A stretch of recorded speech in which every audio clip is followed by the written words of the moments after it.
Weinstein, Epstein, Cosby, R. Kelly, now Diddy. Powerful men with charming on the surface and evil underneath. The signs were there, the lies, the manipulation, the traps. We break it down with real-time truths, top experts and zero BS, so you never get trapped, because the next one, he's already out there. Week 1 of the Diddy trial and Cassie's testimony has already sent shockwaves through every woman who's ever questioned her gut instinct. And what spilled out was darker than anyone expected. Allegations of control, coercion, and emotional manipulation that expose the kind of silent abuse too many women go through. So to help us break down these patterns and decode the playbook that these men use to trap their victims like Cassie is my co-host for this very special series, criminal behavioral analyst Laura Richards. She spent her life profiling dangerous men, from serial killers to psychopaths, and now she's here to help us spot the signs, stop the silence, and take our power back. Welcome, Laura. Thank you, Lisa. Yeah, I'm really happy to be here because I have worked thousands of these cases and I have changed the law on coercive control. And for me, as I said before, this case is all about coercive control and sexual coercion. And what I always see with the cases and what I'm seeing right now is all the victim blame. Why didn't she leave? And this is a question, it's one of my pet peeves, that why aren't we asking the question about why did he do what he did? How do we stop him? So I really want people to change their language and think about when we're 19, 20, 21, 22, our younger selves, we didn't have all the life experience to know what a healthy relationship looked like. And I want everybody to think about when they first fell in love with someone, right? It's an incredible time when you first start falling in love. It's intense, it's exciting, it's fun. And if you've got someone who's charming and they sweep you off your feet, right? There are lavish gifts, there's, dinners and all this stuff that is really exciting. But there's also the sex where we release, it's a chemical release when we fall in love and when we orgasm, right? Oxytocin, serotonin, endorphins, dopamine, all of these chemicals. So crazy love, in inverted commas, there's a neuroscience element to it. And we really have to think about that too. It's not just what's going on the surface. Yeah, I just want to really emphasize the thing you said, that all of us have been 19 and felt that euphoric feeling of being in love for the first time. And one of the biggest reasons that I wanted to make sure that me and you got together and really did this series on women of impact is because I could have been one of those women. Like, no bullshit. I was intoxicated by fame and rap and movies. And so if I'd come to America at the age of 18 and I was invited to a P. Diddy party, I would have gone. If you'd invited me to the back room, I would have gone. If Diddy invited me to there were so many scenarios that I wouldn't have known better. And so having your expertise, really talking through today and covering things that Cassie said and going over them, and then also going through what the defense are going to do to try and dismiss or discredit her. And so we have brought on Dr. Nadine, who is a psychotherapist. Guys, if you don't know who she is, she was the woman that was married to the real life Wolf of Wall Street.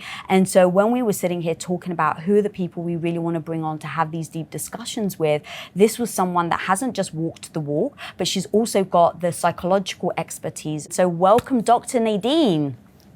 Hello, ladies. I'm so glad to be here. Thank you so much for joining. I was literally just saying, not only do you understand the psychology behind it, but you were once that very impressionable 19-year-old who was swept off her feet by Jordan Belfort, who everyone obviously knows now, unfortunately, because of the movie. But you have had that experience. So as we go through the very early signs that Cassie talks about, the love bombing and things like that, we would love to hear from you from a professional standpoint and from your own experiences. I want to start with, at the early stages, we have a quote of what Cassie said. I wanted to spend so much time with him in 2010 because I fell in love with him. He was charismatic, big personality, and larger than life. So, Laura, with you, how often is that exactly what you hear the first time someone meets a psychopath or somebody who is extremely manipulative? All the time. And the key thing is when someone shows up and they want a relationship with you, you're going to see their best self, right? You're going to see everything being fun, exciting. They lavish you with their attention. They treat you like you're really special. They love bomb you, which is a strategic campaign to make you fall in love with them. But we have to remember with Sean Combs that it's much more than that, because he's a big personality. He is a very successful producer and mogul in the entertainment world. So there's already this very clear power imbalance just in terms of their careers, and she wants to make it in the music business.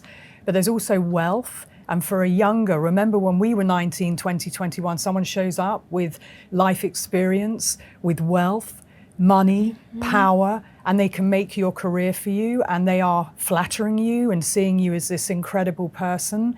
You know, we are naive to charm being a specific tactic, and it is a tactic that increases likability. So, you know, the psychopath, the coercive controller, one of the key characteristics is charm. And most people think, well, if they're a monster, you see it immediately, but you don't. And it's once they've got you under their control, that's when you see a very different side and the real character of the person.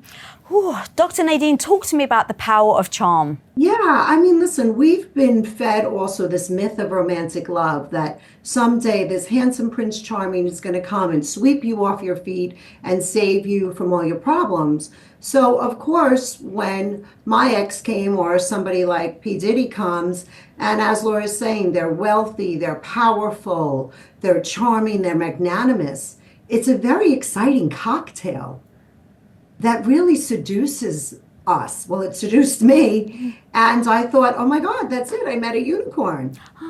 Yeah, and quite often the ironic thing, I just want to say one more thing, is that you think this person's going to keep you safe. Yeah, and they may lean into that, but I also see that often there's resistance from the woman that they're trying to woo. And the more she resists, the more they enjoy it, because it's that thrill of the chase. And that's what you see often with coercive controllers and psychopaths, and they love that challenge. And then there's a real change once they get you under their control. And that leaves you feeling very confused, because one minute you're on a pedestal and the next minute they're saying things and doing things that are so confounding. But the initial stages are just so exciting, and it is like an aphrodisiac, right? And I talked about the oxytocin, the chemical release. It's a physical thing too, and it's very flattering. It makes you feel great. It's addictive in a sense once you feel it. Yeah. Well, I think you bring up an important point there, that they do chase you, right? I was certainly chased and really like hunted down. And there's also a feeling of being chosen by this powerful person that also gives it another feeling of real specialness. How much of the difference does it make being young? Because I know, Dr. Nadine, you were young when you first met Jordan. Obviously, Cassie was really young. How much of that is A, because you're just impressionable, and B, you don't have anything to compare it to. So you almost don't have also the wisdom to question it, because there's nothing it's compared. So you've been brought up, you've been told, you said it earlier, like you're going to be wooed, we women have been told that a man is going to sweep you off your feet. That's a quote that you get when you're younger. So how much of it from the manipulation side, is it stronger that she was younger when he first met her? Oh, it's a huge factor. I mean, no doubt about that. And that term, sweep you off your feet, and you know, the butterflies in your stomach, the butterflies is an early warning sign that there's a problem. But the Hollywood movies, right, the romantic movies, even the Disney movies, it's all about sweeping a woman off her feet, and you might get 9 no's and then there's a yes. Well, that's boundary erosion. So, and when you're younger, you feel that being pursued, oh, they're interested in me, I'm really special. But actually what it shows you is that they're willing to cross your boundaries. They don't take no for an answer, and that is the setup, and it's going to become a big problem throughout the rest of the relationship, because what they've learned, if they do turn you, what they've learned is that they can make 9 no's become a yes. Yeah, I mean, my love bombing was through the roof. It's so crazy because, of course, we didn't know about love bombing back then. But as you mentioned, the flowers, he was sending cash to my house. He was buying me jewelry. He was taking me to $2,000 dinners. Of course, you know, I had never seen anything like this before. So, you know, like you said, being very young, I was so impressionable. I was naive. I didn't have any life experience. And I think the crossing of the boundaries piece is super, super important because back then, first of all, I didn't even know I could have a boundary. I didn't know that I could say no. And yes, I do think that they keep crossing that boundary, and then slowly you lose yourself and you have to self-abandon and give up your values and your needs and your authenticity. And you don't realize it's happening. I would attribute it to, oh, he's just doing this because he loves me so much. And then I thought, God, if I love him, I just must give in to him. And then it was a slow, insidious burn till I had no self. Right. So when we think about the fact that they meet, he gives her a record deal for 10 albums. So obviously the power dynamic there very much is shown. He's making her dreams come true. That power in and of itself is, especially for a young girl, to your point, they don't even have the boundaries. So they're of course going to, oh, well, he asked me to do this, so therefore I should do it. You mentioned that he then became her mentor. So how much of that then becomes a somewhat father dominant figure already, as well as the fact that he's her boss?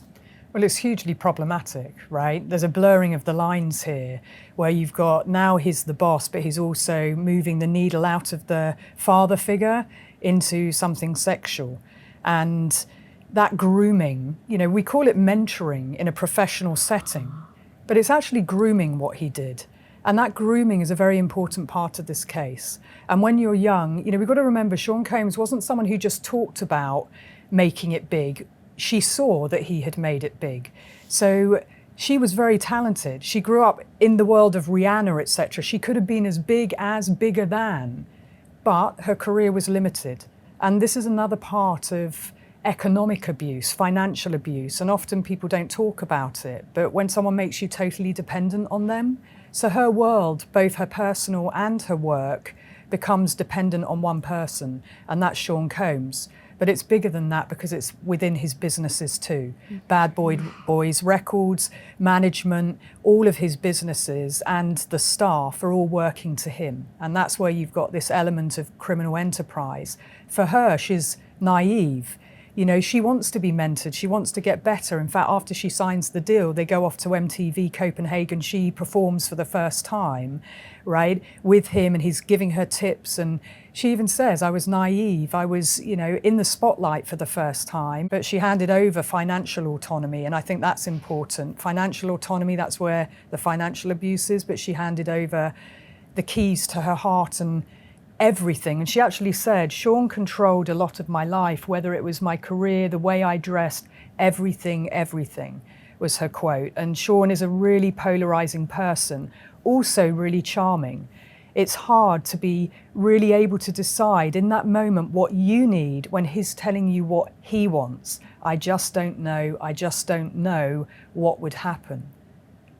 She is in a naive place and thinks that he's going to do everything in her best interest.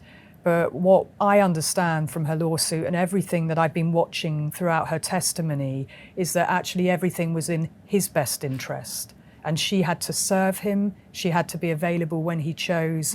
She was a sex slave. I'm going to put it as simply as that this wasn't just about acting out fantasies. She became a sex slave, and that was her job. And that's what she was dependent on. She wasn't making any money through her music. It was all about the freak-offs and sexually gratifying him, and her needs weren't in there at all. Yeah.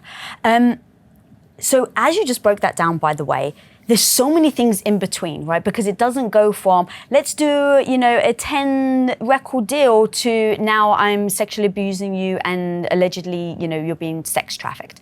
So this is the reason why I really want to do this. And this is the reason why, ladies, I'm so honored to have you guys here, because it's the understanding of how it gets there. And it's very important for me to go through the dripping of how she then goes from this really young, sweet girl that thinks that she's doing a 10, record deal to now being sex trafficked. So we've laid out the love bombing, the youth, the power, all of that. Now I'd love to go on to like the first starts, the signs. So giving away your autonomy, you actually said that, Dr. Nadine. So give me like almost, if someone's listening right now, what are some of the things that someone can say to you that becomes the dripping stone that allows you to give away your autonomy? Yeah, so for me, I can be very specific about that. So the coercive control and the domination and the intimidation happened very quickly, actually, where my ex said to me is, if you don't marry me, I refuse to date you. And if you don't, have children with me, I refuse to marry you. And so right away, it all became about his needs. And as Laura was saying, that real pushing of the boundaries. And again, being naive, being ignorant, and being madly in love, right? And wanting to please this person. Remember, right? That's part of being in love. At least it was for me. And it was ingrained in me since I'm a little girl to please this person. I said yes. And that was the beginning. But then what would happen, right? Then I would get a 5-carat diamond, right? So I would give away my boundary. I would feel scared, but then I'd get rewarded. And that's that intermittent reinforcement of, feeling afraid, giving away a value or a need, but getting rewarded. And so that starts to create that, the bond. That's actually what creates the bond. And as Laura was saying, it's really a biochemical addiction. So how have we seen that in this case specifically? Well, he presents, first of all, as sort of a father figure, right, paternal. And then on her birthday, he turns up at the 21st birthday party, and that's when he first starts to push the boundary, where he kisses her for the first time. And that was a shock to her because he was with Kim Porter and she was with her boyfriend. And now she knows he's interested in her, and it's confusing because now he's the boss, but can she refuse him or not? That's the question. And he's put her in this very difficult position, and it is a boundary violation again. So Nadine talked about, we're talking about multiple boundary violations. He's trying to see what he can get away with. But I also think it's important to note, when we're younger, we're very sexually inexperienced. She's not somebody who's dated loads of people. She was sexually very inexperienced, but when he starts to show her attention, she thinks it's going to be a monogamous relationship, that it's her and him, and it's not. And now that's going to become very important, because what goes on when she's testifying, what the defense are positing, is that this was consensual, there was mutual jealousy, and that she kind of gave as good as what she got. But we've got to remember the power imbalance is that he's the older man. He's almost 2 decades older than her, and she's very inexperienced. And I want everyone to think about, when we're 19, 20, 21, 22, if someone was going through your text messages, how you behaved in a relationship when you were falling in love, or when you felt this feeling of jealousy, for her, she just wants to be with him. Once they go over that line of it becoming a sexual relationship, she just wants to please him. As Nadine said, you're falling in love, you want to be happy, you want to make this person happy. That's what a relationship is, right? But it should be this. It's reciprocal, and it moves in terms of the balance. You can't have one person just always putting into the other and playing to their demands and their needs. The coercive controller will judge it. They are very good at noting emotional temperatures of the other person. And when they're much older and more experienced and wiser, it's like a puppet on a string. They're playing you, but you don't know you're being played. You think this is the real deal. And that's what she thought. This was the real deal, that he really wanted to be with her, that she was special. How much of the confusion really plays into it? Oh, massively. And particularly when you're younger. And this is the gaslighting, isn't it? This is the reality distortion, that you think you know what it is. Okay, he's interested in me for work, and that's the relationship. He's mentoring me, and then the kiss. And then she's told he's interested in her sexually by people around him. And he's constantly moving the goalposts, and it's incredibly confusing. You're trying to make sense of what's going on, but you don't hold the power. He does. He holds the power because of wealth, because of money, because of who he is. And it's her nascent career. She's just starting out. She doesn't want to displease him or upset him. And she now feels that she has to go along with what he sets. And that is the trap. and it's intentional. Did you have that, Dr. Nadine? Oh, I had so much confusion because I was like, do I love him? Do I hate him? Do I want to stay with him? Do I want to leave him? Is this relationship good? Is this relationship bad? And I could never really land on anything because, like Laura says, the goalposts are always moving. But I also want to touch on another really important topic Laura mentioned, is that this is all intentional. He's a con artist. He's presenting to her what he knows she wants to see. He's presenting to her monogamy. He's presenting to her, you're the love of my life. I have finally met my soulmate. All the while, he knows who he really is. But that's the Romeo mask that I talk about. And then the mask falls and he becomes Dirty John. So, I mean, that's another really important piece, that he's intentionally tricking her. Yes. And if you think you're falling in love with somebody, why would you think that they're tricking you? So actually, talk to me about that, because I think that's really powerful, right? Where you think, well, I love them.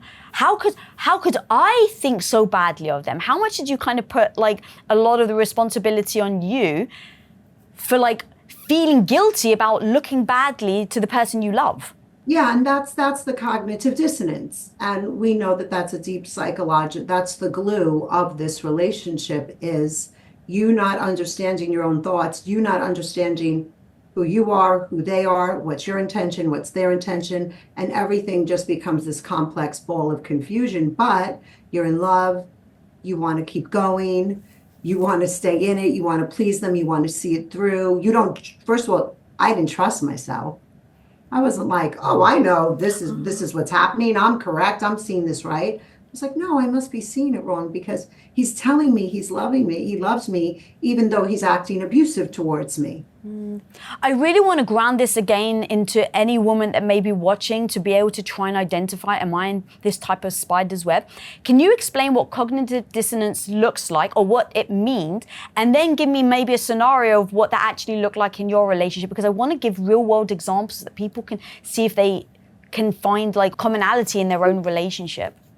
Yeah, so cognitive dissonance is the mental discomfort or confusion that you feel inside when you are very confused by the two masks that this partner is wearing, the Romeo and the Dirty John. And so it can show up in many ways. So I can give example for myself. I get engaged, I take the Concorde to Paris, staying at the Plaza Athénée, having the best time. But then that night, when I set a boundary about wanting to have a child or not, the phone gets ripped out of the wall. And I'm like, wait, who am I in love with here? What's happening? And it's scary. There's one last point I just Please, want yeah. to make clear to everybody who's watching, because I think it's really important that what you need to look for is whether their behavior, actions, and language are consistent and congruent. And if they're not, that's a red flag, right? It's not just about what they say when they send an email. Oh, baby girl, I love you. You're the only one I want to be with. Does their actions support that statement? And in this relationship, these are the red flags that the prosecution are drawing out, adducing the evidence. But the defense are saying, well, look, here are some messages where they're sending love messages between them. Therefore, it's consensual. Well, no, abusers aren't abusive all of the time, right? They're charming a lot of the time, but when you get the hotel phone being ripped out, these signs, the punching of the wall, for Cassie, there were multiple times where she was hit in the face because she looked at him the wrong way. That is not congruent with you're the most important person in my world. You don't behave like that to the most important person in your world. So anyone seeing this lack of congruence between actions, behavior, language, red flag, exit the relationship safely. Or if you're at the early stages, definitely do not invest. This is about prevention and actually seeing these signs early, and do not invest when you see these things that are confusing and not congruent, because the right person, you won't have this confusion. Their actions, language, behavior will be congruent and consistent. So let's actually then follow up on that of like, well, then just leave. Now people are learning. And that's, I think, part of what maybe the defense would say. Why didn't you just leave? if you saw the signs, if he was like this, if you started to notice the controlling, why not leave? So that's when now I'd love to go and move into the psychological fear and the control, right? This really becomes almost that last lock in the trap, if you will. So we did a poll and we asked our community, what's the thing that you most fear from a manipulation standpoint that you may not see coming? So we basically said, what are the manipulation tactics that you're most fearful of? The first was love bombing with money and gifts. Then it was staying silent out of fear. Then isolation from friends and family. And the last one was gaslit so that you doubt your reality. And the one that actually won hand over fist was gaslighting so you doubt your reality. So why do you think that was the one that most people fear? And how does that play into the final lock in that trap? Because they stop you from trusting yourself. And Nadine said it. You know, you can be a strong, confident, strident young woman, and then this person comes along, this intensity, and you think you're in love, and then they keep giving you pause for thought. And before you know it, this gaslighting, it stops you from trusting your own instincts, that you don't know yourself anymore. And you get lost. You lose your autonomy, your agency, you get lost in this other person. And that's what we don't want to have happen. Yeah, the gaslighting is so scary because the person that you thought you could trust is lying straight to your face. And that sort of betrayal is so incredibly painful. And aside from it being painful, because you know that they're lying, but they will never admit it. And so aside from their betrayal, as Laura said, you lose trust in yourself. You're like, did that happen? Am I crazy? Wait, no, maybe they're right. And then that causes you to further self-abandon. So there's the pain of betrayal, the lack of trust in your partner causes you to continually self-abandon. And it's a horrible feeling to really not trust the person that you're supposedly in love with, and you know they're manipulating you and lying to your face. Mm-hmm. And that your whole world, everything about you, you're now living through their lens. You know, it's a really uncomfortable thing. And that's when you get the walking on eggshells. You get you're constantly having to second guess what their reaction is or how they behave.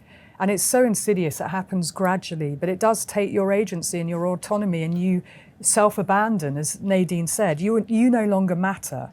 And when you have that hopeless and helpless part as it moves along, you wonder why you even exist. You can't do anything right. You know, and so you think if you fluff the left cushion and not the right next time, you'll get it right for them. But no, it was the wrong way, and you did it and held it the wrong way. Or there's always something, this constant undermining that makes you feel unsure. And, you know, in every case, for me, when I work with victims, I always ask them about their biggest fear. Because often the abuser knows that as well, what the biggest fear is. And that's what they use to control the victim. And so when we're doing a risk assessment with someone, that's very important to understand. We know with Cassie, when we directly relate it back, her biggest fear was about his violence. She didn't want to anger him. So initially she fought back, right? She would try and defend herself, fight back, but she realized that angered him even more, so she stopped fighting back. Remember the 2016 video where she goes into fetal position? And I said, this has happened before. She's learnt now just to self-protect, to do nothing. And that's what I mean. She had to anticipate his violence, and that would keep her control, but then he used the videos as well as leverage. She didn't want people seeing her like that. And I can understand 100% why she didn't. She didn't want her mum seeing her like that. And he would even say, your mother would have to see it and you have to explain yourself. He leveraged all her biggest fears. There are some people, I didn't really believe this was possible until I saw it from my own eyes. And they're just, I want to say maybe naive, but there are some people that are going on the news saying, well, if this was true, then she would have left. And there was one video I wanted to throw and smash my freaking phone against the wall. And I've just pulled the clip. I asked my team, and I'd love to show you guys and just get your reaction. And so help me think through what this person said. But that's why we get paid the big bucks. You know, you got to walk those tight ropes. You have to, cross-examine Cassie with the eye that she is a pregnant, 8.5-month pregnant woman that has been through a lot. I don't discount that. But at the same token, you have someone who was procuring prostitutes was knowingly helping to fly them in, was doing all these things. And the only thing the government can say is, yeah, she was doing those things because she felt threatened. But at some point she left. At some point in 2018, she left, she got married, and she was living a happy life. And then she decided a couple of years later that life needed to be supplemented by $50 million. And that's what the defense is going to go for. And that's what the defense is going to say. And as much as we want to protect women and protect that type of abuse that I'm sure she suffered some type of abuse. At some point, there's going to be some people on the jury that are going to say, hey, this went on for 7 years. Someone needs to take some responsibility. And it couldn't be that every time this happened, it wasn't without consent. That's where the defense is going to go. That's what I think is their strong point. And that's the only way to defend this case, is that you have to come out, I call it the velvet glove, right? You have to come out with a glove, right? You want to hit, but it has to be a velvet glove. It has to be a soft hit. The fact that he said, she left, she's married, she's happy, and then she goes after $50 million. What do you have to say to that, Laura? Well, I mean, this is the defense and what they're going to be positing, right? So they have to create a narrative where they can explain these things away. You might have sex with someone 4 times. Does that mean that you now have to have sex with them for the rest of your life? When you say no, no means no. But when you're being sexually coerced, and remember, at the early stages of their relationship, she did say that this was consensual. She wanted to please him. But what happens at the early stage of a relationship, as we've been talking about, the love bombing, the expectation, it's going to be monogamous, we're going to have, one-on-one time. She agreed to those freak-offs so that she could have time with him afterwards. And, the relationship changed, and she was saying that she didn't want to have sex with strangers.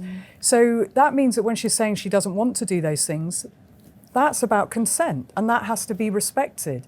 But she was fearful because he said that he would leak the videos. That would not only put her in an embarrassing, humiliating situation, but she felt it would end her career. So she was beholden to him. So the nuance matters. The devil is in the detail. And when someone says, oh, well, she left in 2018, well, she left after she was raped. She left, that was the final point for her. She left when she was older. She wasn't the young 19, 20-year-old, right? And lots of things have happened in between that where she had been violated to such a point. So for me, he's trying to explain away the defence's strategy. They have to come up with a narrative. And I mentioned they would come up with mutual abuse. It was half a dozen of one, half a dozen of another. But when you look at the through line of the relationship, it changed from the early stages when she started to question why she was having to have sex with these strangers. She didn't want to kiss them intimately. She didn't want to have someone urinating in her mouth. No woman wants that. So here's a man. Does he really understand the nuance of coercive control, or is he just playing the devil's advocate of positing what the defense would posit? But she was abused. I have no doubt about that from her testimony and from the evidence. There are other people who also witnessed it. The lawsuit was about accountability. Why shouldn't she try and bring him to account through the civil system? As a lawyer, he should know that's what it's there for. When you can't get justice and accountability any other way, that is exactly what the civil justice system is there for. Why shouldn't she be remunerated? You can see I'm getting angry about it, because there should be accountability in the criminal justice system and the civil justice system. And for a lawyer to sort of posit, oh, she's after a payday with that, we know the defense are going to say that. But why shouldn't she be compensated for this horrific level of abuse that she was subjected to, that caused her after she was safe with her husband? It was only then she could feel the trauma and the feelings that then she was suicidal. That's what I see with most victims. Trauma journey is not linear. It's when someone feels safe that they start to feel and understand what they've experienced.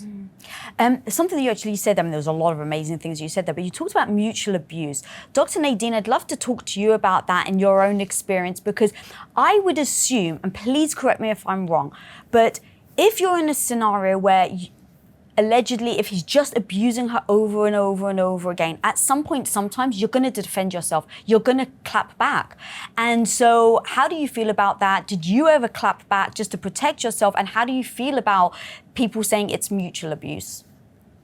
Well, yeah, I'm glad you asked me that question. So if somebody just continually rages and berates you and threatens and intimidates you, at some point, like you say, you're going to clap back. I mean, I'm from Brooklyn, so let's be real. I certainly clapped back, but I was no match for my ex's tsunami of rage.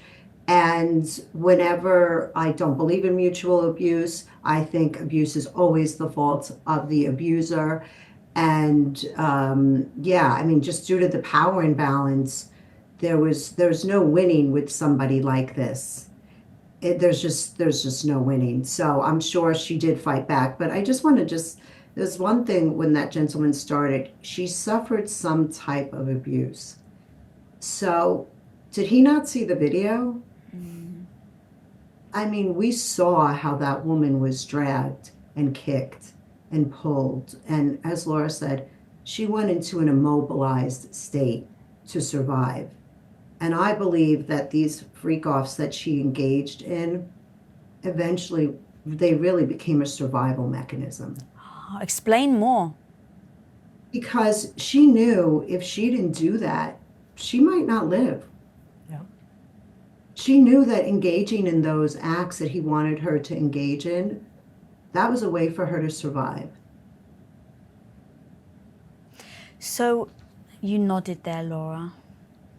Yeah, I mean, I 100% believe that as the relationship moves on and she realizes that his employees are all on his side, she realizes she holds no power, she realizes that he is a violent individual, not just to her, but to other people, and proving and talking about the evidence for him assaulting other people and there being other witnesses, that's important too, because that creates the fear, right? And that creates immobilization for you. You know that this is a serious situation. And when she had to carry his guns for him, you know, when you're a young woman, this is scary. You're being asked to put a gun in your purse. You've never come into contact with firearms before. What he's basically saying is, I'm a serious player. And she knew that he was. She knew things, and you know, not everything's been adduced at the trial yet, but she knew a lot of the things going on behind the scenes. And I believe that Sean Combs is a very dangerous and violent man. I haven't been in the room, but I saw him on that video. I saw what he's capable of to her, and I also saw how he changed when the security officer arrived and how he buttoned it down and was Actually, just do you want to bring that video up? Yeah, talking very calmly, that he had the ability to do that, which tells me it's all about control, Lisa. All right, so yeah, let's bring up the video. So here, the main thing for me is that this is after this very violent scene that we saw previously, and the jurors saw this, but here's a very big security officer from the hotel talking to Sean Combs, who is clearly very calm, right? And why this is so important to me, and you know, this is what victims experience, is that this is very controlled abuse. This isn't about an explosion of rage, okay? And the defense have said that he was coming down on a bad batch of MDMA, right? To explain away his violence. Well, why isn't he violent now? If that were true, we would see him still acting out in a physical, violent way to this security officer. But isn't it interesting? Look at his stance, acquiescing, quiet, calm, discussion, knowing that this security officer holds power. So he has to behave. This isn't about explosive rage. This is about controlled rage. And that goes back to Cassie's fear, because it's about control. He can decide when he uses it. And a lot of abusers play on that and say, I couldn't control it. You know, you pushed me too far. This was about drugs, and that's what the defense are saying. But this part of the video proves otherwise. He's submissive to the fact that the security officer holds the power. Right? So this is all about how men behave, that they acquiesce to whoever is the biggest alpha at the scene. But it tells me he's just a violent bully, because Cassie doesn't have the physicality to really challenge him. And she did challenge him in the early stages of the relationship, but learned not to. So that, again, just because she's not fighting back, that doesn't mean that she's okay with being abused, right? So with women, it's very hard. You can't win. Because if you don't fight back, well, you didn't fight back and you didn't say, and if you do fight back, well, you're the aggressor. We saw that with Gabby Petito, right? And when a security officer like this comes on the scene and they're chatting and they're laughing at the start, that's the bromance, that's patriarchy, that's a quiet message to women that us guys, you know, we're in the club and we're sorted out. But to women, we don't feel supported in those moments. And it's these 1,000 cuts and we pick up all the signs. But for Cassie, she was told to leave the hotel by the security detail. We know that Sean Combs, the defense, are saying he attacked her because of the bad batch of MDMA and he thought she had his phone. That's still not a justification for abuse. I want to make that absolutely clear. There is no justification for violence. You know, Nadine mentioned something important, and that's violent resistance, where, like we saw with Gabby, she's trying to get her keys. Brian's holding them up here. She's trying to get them. She's trying to get her phone. That was seen as an aggressive act. That was her resistance to what he was doing to control her time, space, movement, and actions. That was a reaction. And too often people mix up those things, that she's reacting to his behavior. And so that's why the defense are saying they're trying to blur the lines here of saying, well, it's mutual. She was very sexually jealous. Well, yeah, when we're younger, we are sexually jealous and emotionally immature, aren't we? We haven't done all the work on ourselves to be the perfect. So I would expect her to feel jealous of the fact he's with another woman, he's still flirting with other women. I mean, when you love someone, you don't want to see them with someone else. But yet she wasn't allowed to date other people, but he was the one that was. So again, it's this double standard that creates confusion for her emotions. And now she's being blamed for having an emotional response to the situation. You know, women, you know, if a woman responds, she's emotional. I mean, or, you know, she's out of control, right?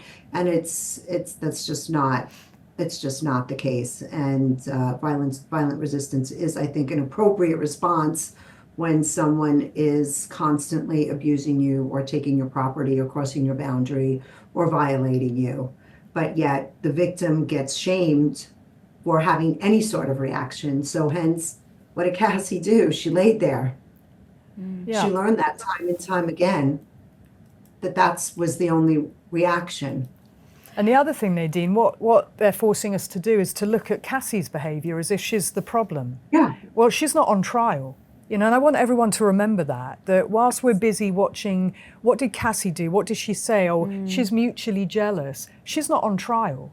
He is, for multiple charges. And we've got to keep remembering that. It's the same as saying, well, why doesn't she leave? Rather than, why does he do that and how do we stop him? We've got to change the conversation, even those that happen at trial and the way victims are treated. You know, that is very important when someone's gone through such trauma, that they are treated appropriately at trial. Because people say, well, why didn't she come forward sooner? It's because when you do, you're treated really badly and you're blamed and you're shamed and you're judged. Yeah. Well, to be honest, before I had this show, before I met you amazing women, you've taught me so much. Like, I've done so many episodes now. Like, I really feel like I really understand it. But I'm the one that when I was 21 years old, I would have thought the same thing. But if he was abusing you, why did you stay? I just didn't understand. I didn't have the tools to understand coercive control. I'd never been there. I'd never experienced it. So I do understand why people think that. And that's what I'm trying to do on this episode, right? And this whole series is really break down the things that we women are missing. Because I hate to say it, but I really do believe there's another P. Diddy in waiting. There is someone else in 5 years, in 10 years, it's going to come out that another man, powerful, has abused women. Like, unfortunately... I'm working on many cases right now, Lisa. There you go. I mean, you see it true. every day. So I go, you're amazing. You fight the government. You fight the laws. You fight these people. I fight for the individual woman. So coming together and being like, how do we teach women, the naive Lisa, the naive Nadine who got caught, right, when you were 19, how do we train and learn this stuff so that we can identify it and leave before it gets so bad, like what Cassie, unfortunately, horrifyingly, like, it was so hard for me to listen, but it's horrifying. So again, thank you ladies for being so honest and transparent. There's a couple of things that you both have said that I actually wrote down that I'd love to kind of go a little deeper on. The number one is the jealousy thing. Explain to me the jealousy, because the defense have been trying to use that. It's like, oh, well, if he was abusing you, why were you jealous? Explain why that would be. Well, emotional immaturity, right? It's very hard to deal with our emotions. And when we have this intensity of love, this love bombing, and this, it's an incredible, you know, I always want people to think back to when they were first falling in love, because it's such a powerful feeling, an aphrodisiac, right? And the oxytocin, the serotonin, everything feels really good. But then they do something, they're chatting up another woman, or she's chatting up him, as Cassie saw multiple times. And you feel jealous because you care about this person and they've been lavishing all their attention on you, making you feel special. But now they're doing it to someone else. This is confusing. And your emotions and your hormones and everything's raging together. Now when you're 40 and 50, you've done a lot of self-work, you understand your emotions much better, right? We're emotionally more mature, we've kissed a lot of frogs, that's what people say. You've got that experience and hopefully you've learned a lot through your life, so not to make the same mistakes again. But when you're younger, you don't have that backdrop, right? And so for her, we still have to remember she was a teenager when she met him and he was double her age. He had the life experience, so you're not comparing apples and apples between the two of them. You have to separate them out, that there's a very clear power imbalance in age, in wealth, in career, in work relationship. He's the boss. She is the nascent, you know, up and coming performer. And so she has to kowtow to him. She doesn't want to upset him, but here he is, what she sees, cheating on her. And that's upsetting. She thinks it's going to be him and her together. And she's now not getting all of his time. The only way she can get time is through these freak-offs. For me, a piece of the jealousy is the outrage at the double standard. I'm sure, and I'm not in her mind, but I could only imagine that here you are having complete control over me sexually, and yet you get to do whatever you want. And double standards are abusive and infuriating. 100%. And they're confusing. Yeah. Why does he get to do these things and I don't? And he's with Kim Porter, he's had 4 children with Kim Porter, right? But he's still seeing other women and she wants to be the number one woman. And she actually said, this was a December 2009 message that she sent him, I get nervous that I'm the girlfriend you get your fantasies off with and that's it. I don't get the other part. And what she's basically saying is, I want the whole of you. I want the full relationship, but you're just using me in the bedroom for the videos as a sex slave. Her young, immature self has figured that out, but she's putting it in a way of saying, I want to be the number one woman. Well, Kim Porter was his number one woman. So she did realize, and she was resistant to the freak-offs, but she knew it was the only way they could spend time together, and they used to spend a bit of time afterwards together. And then he stopped doing that too. So for her, she was trying to find herself in this relationship that she can't quite work out what's going on. And if I just do this, and if I just meet his needs, and if I just do this next thing, then I'll move into the number one position, and then I'll get there. It's a shifting of the goalposts all the time, of her never quite getting there, never being enough. Well, that impacts your self-worth, your self-esteem, your confidence, when you feel you're never enough for this person, that he has to have all these other relationships. Did you feel like you were never enough, Dr. Nadine? You know what? No, my situation was a little different. I didn't feel like I was never enough. What I think I struggled the most with was walking on eggshells. And as Laura was mentioning earlier, never knowing what I was coming home to. Never knowing if it was going to be Romeo or Dirty John, or I never knew what would kick in the rage or what sort of mood he would be in. And like constantly distorting myself to kind of figure out what sort of mood he was going to be in. And then if he was having a big reaction, you know, distorting myself to try to put the fire out. So it was, for me, I walked around very afraid, really highly, highly afraid. Well, Dr. Nadine, thank you so much for joining. Is there any last things, if a woman's listening right now and you want to give them one piece of advice that you would have loved to have heard when you were 19, what piece of advice would you give to anyone listening? I would say that if you're listening to this and any of this is resonating, please do not ignore that inner voice and run like hell. All right. Thank you so much for joining, my homie. We'll speak Laura. soon. Thank you. So Bye, good to guys. see you. Take care. So Later. good to Thank see you. you. Bye, Lisa. Now, Laura, I actually want to move on to the blackmailing, because this was another piece, as you've mentioned, like coercive control and just like the internal control that this man allegedly had on her. There was one quote that we pulled that was where Cassie said, "One time I was dating someone else and he threatened to release the freak-off videos. I'd have to answer to my mother. It's horrible and disgusting. No one should do that to anyone." The prosecutor said, "What did Sean say the impact would be?" And she said, "Shame." Yeah. Talk to me about the shame around blackmail and why that's so strong. Yeah, I'm going to say, first of all, it's sexual coercion, that he knows that she doesn't want to do it, right? Because she has said to him, even in messages, she was resistant. So it wasn't violent resistance in the messages, but she's messaging saying she didn't want to kiss and be put in these positions with these strangers, that it made her feel humiliated. And, you know, shame is a very powerful emotion because it keeps you repressed, oppressed. It is something that stabilizes you and immobilizes you. And that shame and that humiliation of not wanting other people to see her in these videos, that's what he leveraged because it was her biggest fear. Mm-hmm. And there was also the other part of the violence as well, but the threat of what hangs over someone's head. You know, when she didn't want to do the freak-offs, that's what he was saying, that he would publish those videos.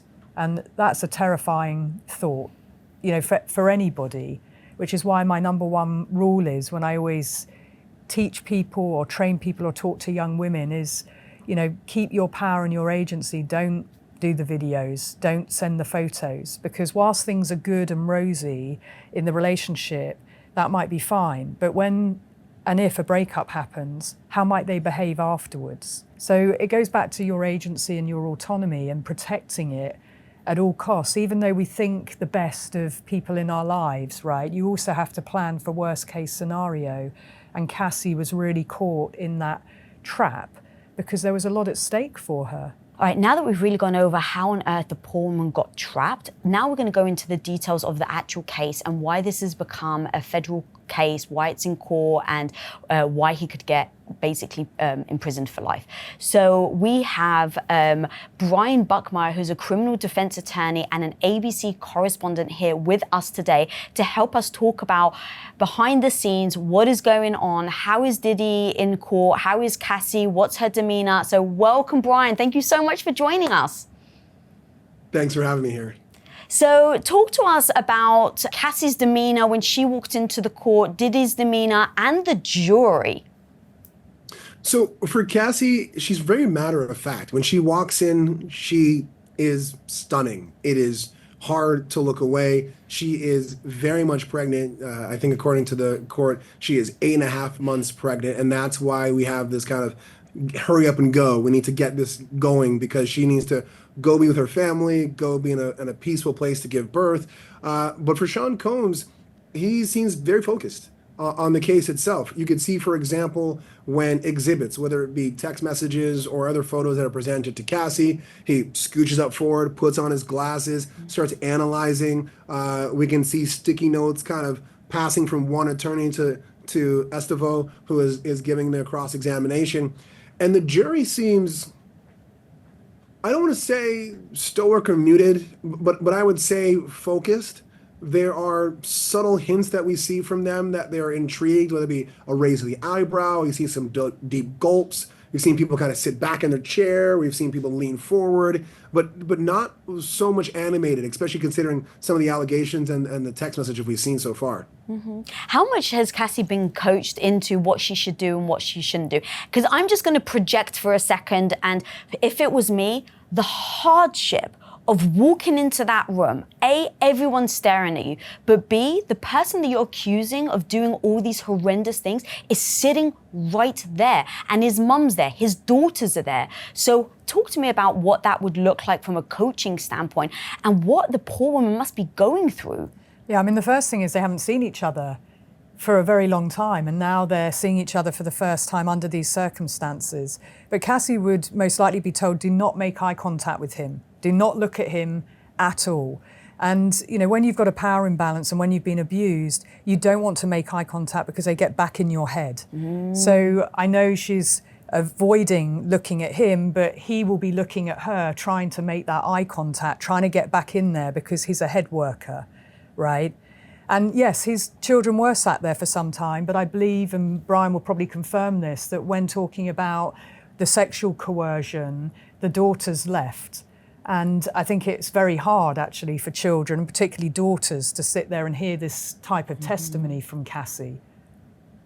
Yes, so that is true, but I'd probably add another layer to that as well, because a lot of the allegations are that Cassie Ventura began this quote-unquote relationship, or the coercion, however side you want to put this on, around 2007, 2008. And the daughters who moved out of the courtroom when the sexual conversation began, and the allegations of the rape and the coercion and the freak-offs, and I don't think they've been back since, those daughters were born in 2006. Their mother, Kim Porter, broke up finally with Sean Combs in 2007. And so I think it's in part some of the sexual nature, but also they may see Cassie as the one who broke up their mom and dad, just because of the timing of when they were born and when their mother broke up with Sean Combs. And then, of course, they haven't been back because of the allegations of just being brutal. Only the sons have been there so far. So what did you think the defense attorney would try and do? One of the rumors we heard, little thing, but makes a big difference, I think, is apparently the defense attorney had requested that Cassie was already seated before the jury came in so that they wouldn't see her pregnant. Yeah, so they might have requested that, and if I was a defense attorney, I would as well, but that's not the case. The jury has seen that she is very much pregnant. But the argument here, I think, for the defense can be boiled down to in sex trafficking, there's always some form of abuse, but not all abuse is sex trafficking. And I think you're correct for 99.9% of these cases where they would try to discredit the alleged victim. And I think in this sense, we can even say victim, because no one is contesting that Cassie is a victim. No one is trying to discredit her for the abuse that she went through. Everyone agrees that she went through abuse. In my experience as a defense attorney, a public defender at least, for 8.5 years, a defense attorney following, some of the most brutal forms of abuse that I have seen. It is very bad and very jarring. But I think they're making a distinction of, you were a willing participant in the freak-offs for the purposes of being with Sean Combs, and Sean Combs was an extremely abusive individual, in part because of his personality, in part because of the drug use, and you are a victim of that abuse, but that abuse was not geared towards trafficking. That's the very thin line they're trying to walk. She's a victim of domestic abuse and assault, but not of trafficking. That's the argument for the defense. And I think they're trying to also make the argument that there's a mutual element, right? That Cassie was sexually jealous at times. You know, obviously she's much younger, so her emotional maturity levels is very different to a man who's almost 40. So they're going to try and blur the lines. But I will just say, as a domestic violence expert and coercive control expert, that often I see sex trafficking in domestic violence and coercive control cases. The public don't know that, right? So there's a misperception about what sex trafficking is. Sometimes people think that it's about people being brought into a country, their passports being taken, they've been trafficked in that way. But often there is this connection with domestic violence, the power imbalance, and the victim's trying to please them. So please the person who holds the power, their partner, and they will be passed around to other people. And they think that they're doing this to keep their partner happy. Of course, it can be a pimp relationship too. But the minute you cross state lines, and there's money changing hands, then it takes on a different sense in terms of the law. And we are talking about criminal law here, and that's what the burden's on the prosecution to prove that. And of course, the defense, they're there to poke holes in their narrative, their version of events. And I think that's very important for Laura. And thankfully for your viewers, and thankfully for me, I've actually met Laura before this, and I've had the opportunity to be enlightened by her in many of these regards. As a defense attorney, I've represented people who have been trafficked. I've represented people who have trafficked people. And so I agree with Laura, and I understand. And I think Laura's point is very valid. And at this point in the case, we don't have a Laura yet. We don't have a person who can make that distinction of there are elements of domestic abuse that flow into trafficking and trying to show where that line is. And I don't think Cassie or anyone who's been abused or trafficked has the vocabulary or the ability to articulate that to others. And so I think she is giving everything she can and then some. She's doing a phenomenal job. I don't think anyone's going to discredit her credibility or her authenticity in any way. But I think you need a Laura that the government needs to put on to say, this isn't just what we think of a young woman trying to be the main woman in this man's life, trying to replace Kim Porter, trying to go from the woman who has sex with him in these ways to being the mother of his children, as she articulated in some of her messages. This is trafficking. We don't have that piece yet. I think at some point in time, the government has to put on that piece. And then Laura, to her point, then we can have that discussion in a fuller way. So what do you guys think about, I've heard that both sides, that it was actually very smart to put Cassie on first because you come in with a big mic drop, right? She's very powerful. Like you've said, she's got a very strong voice. She spent so many years, I believe, building her confidence back up. And so coming in and starting that. There's the other side to it, though, that actually says that could have been the worst thing they did because you start on a high, but you don't have that strong final punch. Yeah, so just quickly, Cassie, what I'd say was be one of the first witnesses to testify. There was an LAPD officer who was at the time a security guard at the Intercontinental Hotel, and that's how they got that video in that we've all kind of seen on CNN, or at least the raw footage of that. And that's partly just legal strategy. We call that a foundational witness. They lay the foundation of the video that Cassie can then talk about. And so that's more procedural than anything else. After that, there was Daniel Phillip, who was a male dancer who had relations with Sean Combs and Cassie and talked about some of the violence he saw. Again, a bit of a foundational witness. And then you had Cassie. And to your point, yes, very powerful witness, very beloved witness by everyone in the court. But as much of a strategy of it is, I think it's also just practicality. Because if you waited 2 more weeks, she would have given birth. And then there becomes a whole other issue. So yes, strategy, but just also practicality. But there is going to be some difficulty in this case. And I agree with the other side of this as well, that when closing arguments come out and the government gets up there, they're going to have to be like, remember what I said, or remember what Cassie said 6 weeks ago? And it's going to be a lot of information they got to go all the way back to and remember. And so that is a bit of a difficult aspect. But on the other side, you set the tone with Cassie. Yeah. You set the tone, what this case is about, the horrific, and there's stuff that I can't say because my mother sometimes watches me on these shows. We can't say from a legal standpoint as to what these statements were said and the bruises and stuff like that, but horrific incidences that was done to her. So there's a give and take there. Well, so based on that, I've heard that the jury aren't actually really emotionally reacting to much, but just hearing other reporters say what Cassie said made me want to burst into tears. So how did you see that they were all very stoic when they were hearing this news, seeing the 7 photos that they were showing? They were very stoic, and I don't want to minimize what we were talking about, but it was like they were so prepared for seeing horrific things that it seems like they were already in a mindset to be like, I know what I'm walking into. It's like if I handed you water, and instead of being flat water, it was sparkling water, you'd spit it out because, not because you spit out sparkling water, but because you're like, I didn't expect this to happen. But if I tell you it's sparkling water and you drink the sparkling water, you're not gonna spit it out. And so I don't think they were stoic because they didn't really care. I think they were stoic because they were so well prepared through jury selection, opening statements. They kept being told, you're gonna see bad stuff, you're gonna see bad stuff, you're gonna see bad stuff. So when they saw it, there wasn't as much of a reaction. I think that's why that is. But the 7 photos, I did hear, Brian, that there was a reaction that when they saw the stills from some of the freak-offs, the 7, that one woman's eyes really widened, another woman pursed her lips.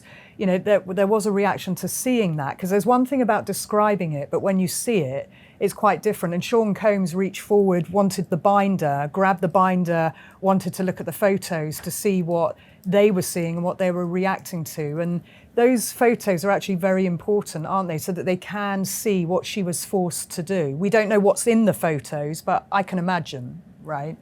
Yeah, so they have what's called, so when you're in federal court, for those people who are not there, all the jurors have like their own personal TV screen, and they put privacy screens. The only way I can describe it would be like you have a privacy screen on your cell phone, so if someone to the side of you is looking, they can't see it. And they do that so people in the audience can't see the side of the jurors' screens. All the attorneys have very large screens in front of them as well, and we can see what's on their screen, but they don't play videos or these stills on those screens. So we in the audience have no idea what it is. The exhibits don't go online, so we don't know. But Laura, you are correct. There are reactions, but I would say they were muted reactions considering what we know they're looking at. Like someone looking at a freak off and just being like, I think that's a small reaction considering what we know they're looking at. Yeah. Or just like parsing their lips. So reactions, yes, but not as big as I would have assumed. But as you know, we see TV shows and movies about trials, and it's never like that. It's always much more muted, right? And it's the quieter moments that are the drama. It's not the big dramatic gestures and speeches. You know, and to the point of putting Cassie on first, you mentioned the practical point of her giving birth, but opening and closing statements are really important, aren't they? They're the bookends of sweeping everything up, you know, at the end, that's going to be the job of the prosecution to remind everyone of the key moments in Cassie's testimony. And for me, there's been many quotes of things that she said that really paint the picture of, you know, the love bombing and how she was in love with him to start, but then it's not consensual for her as it goes on, that he's threatening to release these videos and, you know, bringing in Jules, one of the sex workers who was also called the Punisher. You know, that's in her lawsuit. And you can only imagine what that means because she was being asked by Sean Combs to Google, I'm going to be explicit here, but to Google big black penises and then find Jules the Punisher. The name conjures up a lot of things, right? And I have seen these videos, not these ones in particular, but lots of evidence in other cases. And the things that somebody might make somebody else do to another. I mean, that's what Sean Combs was doing in these freak-offs. He was directing it down to the nail varnish. Everything was choreographed by him. And I think probably those images showed her being very subservient. The urophilia, you mentioned, you know, we can't say some of the things, but there's a technical term for urination when someone is asked to urinate in someone else's mouth or on their body. It's called urophilia, it's a paraphilia. That's about sexual deviancy and a sexual psychopathology. I'm bringing in some big words, but it's not just about a fantasy of let's play dress up. This is much more than that. And I know with your coverage, Brian, and you've done a great job, by the way, but you can't say everything graphically of what's gone on because it can't go on the airways, but it is important that people know we are talking about really horrific acts and behavior. And Laura can probably talk more about this. The thing that shocked me about it, Cassie talked about these freak-offs in the same way that I talk about like my first job in high school. And she refers to it as a job. And that was the most shocking thing to me. When I do jury selection as a defense attorney, and sometimes there are cases that involve sexual assault or sexual in the nature, as a man, I'm often shocked about how nonchalant women are about their own sexual assault. And they'd be like, I'm in New York, so they'd be like, yeah, I'm on the subway and some guy grabbed my butt, but it's okay, I just kept going to work, like that's just Tuesday. And I'd be like, that would be like a really shocking thing. And I can see you two women now, like not even shocked by that. They're just like, yeah, that's just our day-to-day life. Cassie talks about freak-offs almost in the way that like the average woman that I've seen in jury selection talk about being like touched on the butt or touched on the chest just casually in the subway. To her, it's just like, yeah, so I had to call this person and, to Laura's point, find the big black dick, and then I had to put this on, and then Sean Combs asked me to take the semen that came from this guy and then rub it on his chest, and that was Tuesday. And I'm like, how are you saying this so calmly? And it's just in her mind. It's just she's just recounting it casually. And do you think that that's because she's emotionally disconnected from it, or it's just been so long and she's told the story so many times? I mean, I don't think she's told the story many times. I think it is about the fact it was so normal to her. It's that normalization that she's experienced it. But I also think it talks to trauma. You disassociate, so you just recount it as if you're talking about what you had for breakfast. Right. So actually, you mentioned the jury, Brian. How much does it play into that it's 8 men, 4 women? I've heard that no one's under 30, which means that I'm sure you have definitely listened and heard Diddy music. So how much of that really plays into the defense's power? Yeah, so when it comes to picking a jury or just in anything, sometimes I say it's not the information you're presenting, but who's going to receive the information. And I know oftentimes we focus on gender and race, but I think in this case, it's probably more important to talk about age and where these people are from. They're from Manhattan, the Bronx, and Westchester. And if you're not familiar with New York geography, I think most people know Manhattan is New York City, the island. The Bronx is just north of it. It's got a very diverse population of being both lower class and upper middle class. And the Westchester is our upper class suburbs of New York. So from an economic standpoint, you can understand. But I think age here is probably more important. And the idea that I drive home to people is I'm 37. I have a sister who is 25. I have, I never tell my mother's age on air. It's the one thing I was promised. So I have a father who is, he's born in 59, so he's 66. We all have very, very different interpretations of consent. I'm still trying to teach my father, just because she's the secretary trying to make it into the world, that doesn't mean that she's asking for it. And my father is 66 because he has a 24-year-old daughter and a 37-year-old son who works in the business. He's like, now I understand it. Wow. Now I get it. And the reason why I bring that up is because 5 of the 12 jurors are anywhere between the ages of 67 and 74. The next juror below that is 51. Wow. There are only 2 jurors in their 30s, and the rest are scattered between the 40s and 50s. So just thinking about age and how people of different age perceive consent, especially when there's a power dynamic between the two, I think personally, and you guys can disagree, this benefits the defense. Because people who are 50 and older think about power dynamics and consent far different than people below 30. Wow, you just blew my mind. It never even dawned on me. I was thinking from, you know who Diddy is, you have paint a picture of the type of person, but the consent thing, wow, holy smokes. I mean, consent is really the crux of the case, isn't it? Of whether this is a consensual relationship, and that's what this is about. Domestic violence, yes, has been admitted to, but the consent part, is there sexual coercion, is there sex trafficking? That's the burden on the prosecution to prove. So yes, it does come into it. But this is exactly why an expert, someone like me, is so important to go into that courtroom, not to talk specifically about the case, but to educate around power dynamics, power imbalance, consent. You know, what is consent? You know, a younger person will probably draw the line quite early on. You know, people do have different views about it. Yeah. And it's very true. All right, Brian, we don't have you for long, so I want to ask you one last question. You actually said earlier the thing that really freaking shocked you was that she was saying it more like a job description than it was like this big trauma. What other thing was the thing that shocked you the most that you didn't actually expect? 2 things. So I think about it always both ways. How the defense is trying to articulate their argument. I didn't think they would go this way. I thought they would try to attack her credibility. But I think for the purposes here, the thing that shocked me was when she did become emotional, when she did break down. And that's when she was talking about the work that she had done through rehabilitation, through trying to go through this trauma. That's when she broke down, and not when talking about what I would perceive to be traumatic events.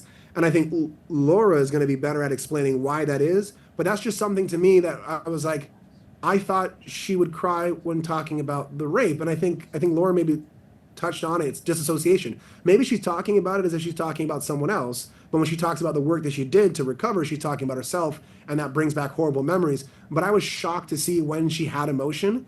But regardless of when she was speaking, I thought she was credible. I think maybe it was like 1 or 2 things when she said, I don't know if people can get addicted to cocaine. I was like, all right, that seems a little ridiculous. But other than that, every word that came out of her mouth, I was like, yeah, I believe it. How the defense is going about this, how they're trying to portray Sean Combs as a victim in some regards. And in some regards, they had arguments that I don't think anyone fully believed, but they were shocked that they could contemplate that he could be a victim of drug abuse and that the drugs caused the violence. I didn't think that we were going to have a conversation of, well, Sean Combs, and it came out of Cassie's own mouth. Sean Combs was addicted to opioids. When he was recovering from that, he became irritable and violent and distant and other words. And I was like, wait, is the defense trying to say that he's a victim of drug abuse and that's why he's abusing her? And for a few moments, I was like, am I feeling bad for Sean Combs? Like, this is an interesting tactic of trying to paint them both as victims in a sense. That was shocking to me. Yeah, I mean, they're trying to get you to feel sympathy, that we lean into that sympathy towards him. And I think that 2016 video that we all saw from the hotel, you know, I know that they were trying to describe that there was opiate use beforehand and bad batch of MDMA, and, you know, he was suffering from that. And so this violence was about that and about trying to get his phone back. The problem with that is that the evidence of seeing the video afterwards, when the security officer attends and he's very calm towards the security officer, that falls away. Okay, so even when I'm working with victims, I show them the power and control wheel and I map out when there has been violence and abuse, and what they see is that it wasn't just when there was alcohol, drugs, you know, substance misuse. It was actually fairly consistent all the time, and I believe that to be true here. But we have to remember that it was really through the freak-off she was spending time with him, and that's when they were using drugs. So to paint them both as they both had drug problems, you know, this is half a dozen of one, half a dozen of the other, and they're blurring the lines.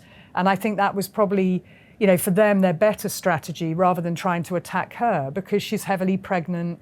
And it's not just her being matter of fact. I also think there's something about her demeanor and how she delivers in a very soft voice. You know, there's something about also the power of, you know, the mum to be. You go to attack her, that is a very bad optic. So they have to switch strategy, and they probably think the more favorable one to explain away his behavior, because they have to explain it, don't they? Is to try and get the good old-fashioned, you know, Darvo, getting a bit of reversal of his the victim and trying to get a bit of poor me syndrome and sympathy for him, so that we don't just see him as this violent thug beating this, you know, young woman who's in the fetal position, but they have to explain it some way or another, and that's the reframe. So it's interesting that you were surprised by that. I'm not, because I think they've got to find a way, and we've seen sex addiction, drug addiction, you know, so many of the abusers claim those things at the point of accountability. I've seen it as a pattern throughout my 30-year career. My surprise was that I actually felt it. I from a strategic standpoint, I understood it. If I was representing Mr. Combs, because I represent people, like I said, who have trafficked and been accused of it, I would try the same thing. But I was shocked that I would actually be like, wait, am I feeling something? Like, and I think to your point as well, that's why Anna Estavio is cross-examining Cassie. There was no way on this earth that a man was going to cross-examine Cassie, because I don't think the optics, to Laura's point, would have worked out. But I think maybe it was a combination of the cross-examination, but also the way that Cassie could talk about anything, and it just seems good. Like, she's so, like, you want to protect her. I don't know if it's because she's pregnant. I don't know because we all see her as a victim. But even when she describes Combs, it's described in a very soft way. And so it was odd to feel some kind of empathy where I didn't think we should have. Yeah.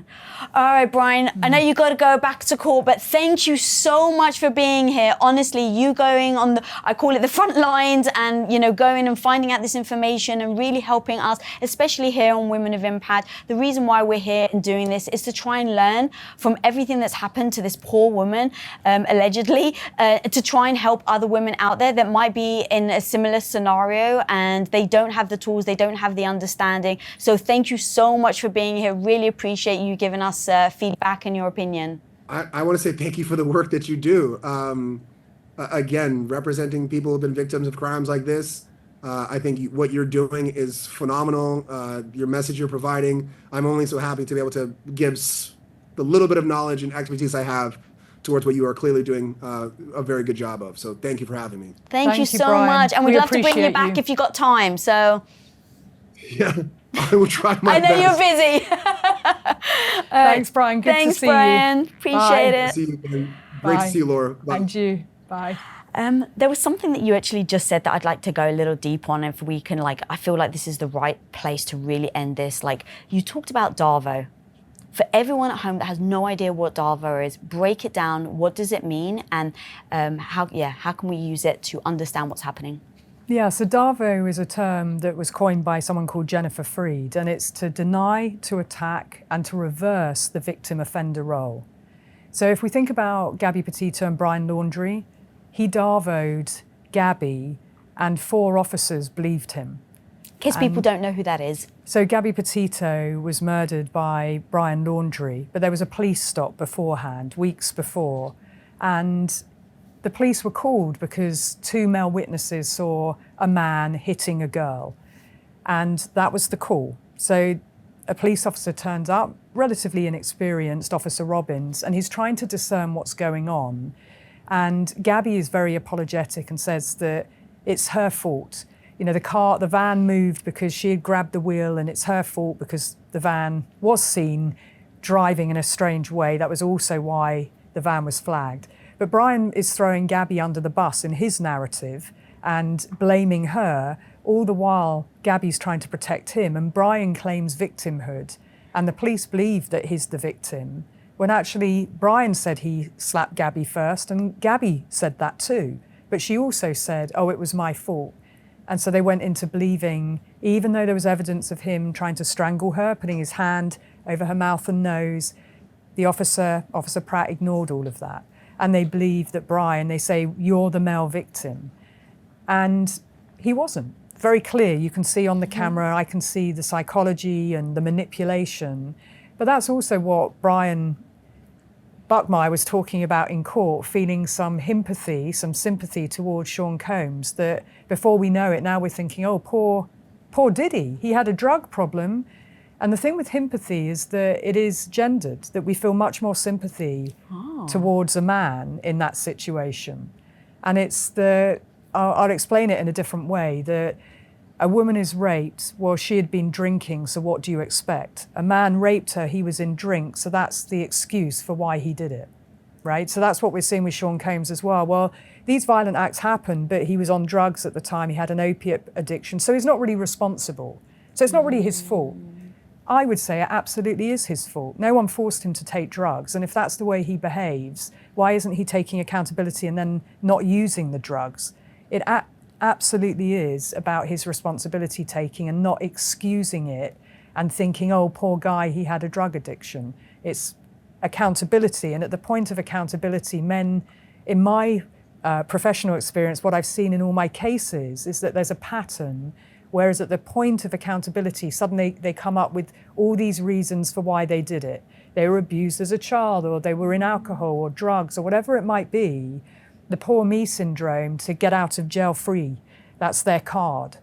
And that is absolutely not a reason. Even if he was on drugs, there's no justification for violence and abuse, absolutely none whatsoever. Yeah, agreed.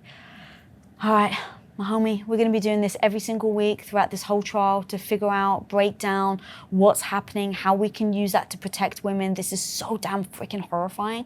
But if we can use it for good and really this be a beacon for all women, that's a job well done. So are there any last words before we wrap? Yeah, I mean, just in the sense of I do see a lot of victim blaming online. And I think we all have to put ourselves in someone else's shoes, right? To understand the 19, 20, 21-year-old of decisions that she took are very different from what you would take as a much older woman. And it's never your fault. When there's violence and abuse, it is never your fault. There is nothing that you have done to deserve being abused or hit. And I just want to make that very clear, because I know there's also a lot of survivors online who find it very triggering listening to this case, hearing about this case, but seeing so many comments of victim blaming. And so I want to just give that message to people that, you know, I believe you, I understand what you've gone through. There are lots of us experts who do get it, and we want to mainstream this information. So do share this episode and our other episode with other other people that will benefit from it. If it's someone who is the young Lisa who doesn't understand it, if it's your daughter, then this is a way we can educate people. But there was never a reason, there was nothing that you did to deserve being abused. Nothing. Guys, on that note, please smash that subscribe button, press the follow button, put on your notifications. We're going to be doing these recaps, really diving deep into all the details again, so that we can use that to help protect women. You should never find yourself in this situation. And so Laura and I are putting in the hard work to make sure that we're showing up for you guys. So smash that subscribe button, be a part of this Diddy series where we can really stand together. Like Laura said, this is never about guilt. You should feel no shame. And we're going to make sure that by the end of this, you feel stronger than ever before. So thank you for joining. Be the hero of your own life. Peace out.